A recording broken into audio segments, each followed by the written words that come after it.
Ashton Jeanty finally came through last weekend in a huge way. No one else on the Raiders really did anything. It was just Jeanty, Jeanty, Jeanty, which I've always wanted to say that 3 times, so there you go. Um, the question now is, first 3 weeks, he kind of struggled on the ground, didn't get enough through the air. The offense seems a little, bottom 10-ish, roughly. And then suddenly Jeanty goes off and it's like, oh, well, this is the guy we've been waiting to see. He's one-man wrecking crew, kind of a Bijan Robinson-esque, just give him the ball and he'll take it from there, kind of, young running back. And I shared over the past couple weeks some concerns about his very high touch count in his final year of college last year. He had 397 touches. So I thought today for a few minutes I'd go through some other running backs over the last 25 years or so, rookie running backs, coming off of huge campaigns, touch campaigns in college. One that jumps out is Derrick Henry. He had 406 touches right before he was drafted, and he was eased into the lineup essentially in Tennessee. I think for the first 2 years behind, I want to say DeMarco Murray. I don't have notes in front of me. A lot of this stuff is just like, oh yeah, I think it was DeMarco Murray at that point, and then he just kind of eased into it. I apologize if it wasn't Murray. Right. Let's just get that out of the way. Steven Jackson had 394 touches. I'm picking intentionally, by the way, really, first, second round caliber guys. I'm not going to give you a fifth rounder that, it has an outside shot at making noise as a rookie coming off 400 touches. That just doesn't help at all. Although I will say Terrence West had 439 touches. He was a third rounder. And he didn't, he was, I think, okay, as a rookie. That I do have in front of me. He was satisfactory, but he only had about 185 or so touches. He too was kind of eased into the lineup in Cleveland before I think they realized, he was not the answer. Kevin Smith, also, I think he had the record over the last, 25 years. It was 474 touches, which, think about that for a second. It was 450 carries that he had, 29 rushing touchdowns. I mean, you talk about a guy who, back in 2008, the third round pick, and the assumption is that, he's going to dominate.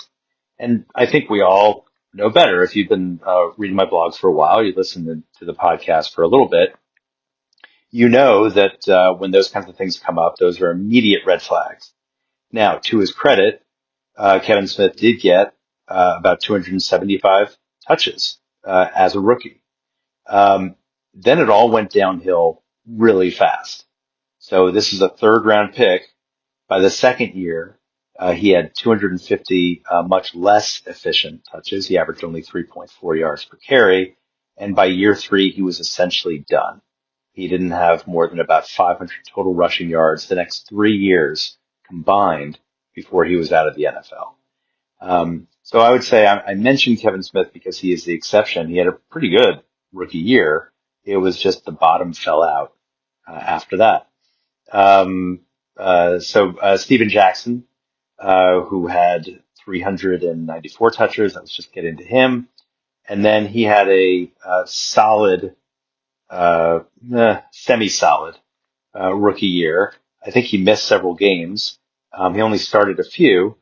He looked good while he was playing, but he wasn't, the guy. The point, he was age 21 season. He wasn't intended to be the guy. They still had Marshall Faulk. And so Steven Jackson was drafted. Faulk was in his age 31 season. The whole idea was kind of a passing of the guard situation. So Jackson could be eased into the lineup coming off a 394 touch season. Then Le'Veon Bell had 414 touches. He was also a high-priced rookie coming out of college, second-round pick. So coming out of Michigan State. And then he goes ahead and, does okay. I think he averaged I don't have this in front of me. I think it was like 3.4 yards per carry. I remember his catches are always going to be great. He's Le'Veon Bell. In the early days, he was, one of the best, number one, number two, but not as a rookie. His rookie year was the worst by far on a per game basis of his first 5, 6 seasons, whatever it was before he sat out and then went to the Jets. So case after case after case with Kevin Smith being this interesting exception of early pick, huge workload, and then the bottom falls out. So the question for Ashton Jeanty, for those who have him is, yeah, he's a unique talent. They're all unique talents, right? They're all until we see the bottom fall out. I don't think Jeanty is at that point. 397 or so touches. If he can get through this season and he doesn't have, 300, 350 touches this season, I'll be very comfortable drafting him next year. I think that year of kind of, if he stays under, let's say 275, I think that puts him in pretty good positioning to have another breakout year next year. But if he goes 325, 350 plus touches, I would be very anxious about it. And if he does, by the way, he's going to be probably a top 5 fantasy running back next year. And you'll see me fading him, and you will hear me talking about fading him, and you will read words that I write about fading him, or none of the above, and you ignore me and you say, forget it, I'm drafting Ashton Jeanty. I don't need to hear what BJ has to say on him, and that's fine. I'll leave you with one more guy, just kind of round out these really high volume, just to try to convince you that. And these are not cherry pick stats; these are all first, second round picks that I've mentioned in terms of like these 390 plus touches. Actually, there's one that I haven't mentioned. I'll get to that in a second. But Ray Rice had 405 touches in his final year of college. Comes in rookie year, rushes for 454 yards, and gets, a bunch of receptions and like 250, 270, receiving yards, but certainly, not, Ray Rice later in his career. At that point, LaRon McClain was still on the team, Willis McGahee. So again, Rice entered a picture where there were two older guys who were kind of manning the backfield, and they had the luxury of giving Rice a limited role. Raiders don't have that luxury with Jeanty. I mean, they have Raheem Mostert is 33 years old now, 34, and I've lost count. There's not much that they can go with there.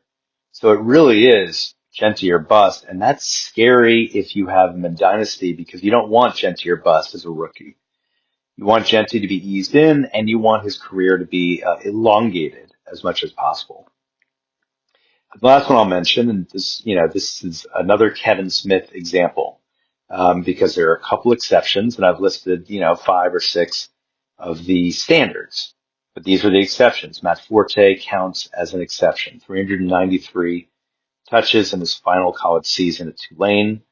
And then, first year out of the gate, 379 touches, average 3.9 yards a carry, but who cares? He crushed it, and he continued to crush it. And Matt Forte, for my money, is that, unicorn. I've talked about unicorn running backs before. Occasionally you get one who defies a certain, data set.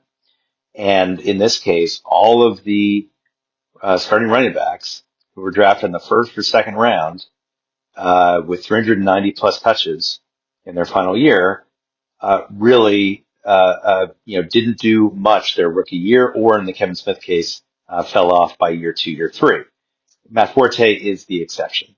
I could go into the 380s and I could talk about, Christian McCaffrey, and he was eased in.